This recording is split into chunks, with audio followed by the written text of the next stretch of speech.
అందరికీ నమస్కారం. ఎన్నో ఏళ్లుగా మనమందరం ఎదురు చూస్తున్న మహిళా రిజర్వేషన్ బిల్లు ఇప్పటికైనా ఆమోదం పొందుతుందని అందరూ వేయి కళ్ళతో ఎదురు చూశాం.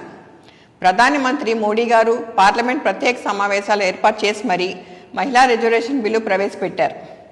కూటమి తరపున ముఖ్యమంత్రి చంద్రబాబు నాయుడు గారు, ఉప ముఖ్యమంత్రి పవన్ కళ్యాణ్ గారు కూడా మద్దతు ఇచ్చారు.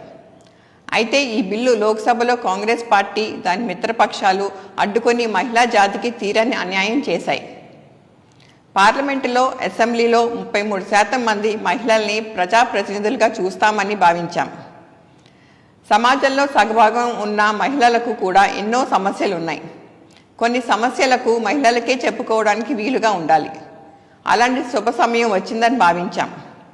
కానీ దక్షిణాది రాష్ట్రాలకు అన్యాయం చేస్తున్నారన్న సాకుతో ఈ బిల్లు ఆమోదం పొందకుండా కాంగ్రెస్ పార్టీ, దాని మిత్రపక్షాలు కుట్ర చేశాయి.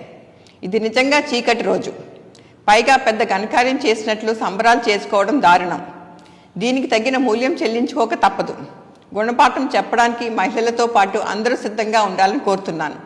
జై హింద్, జై జనసేన.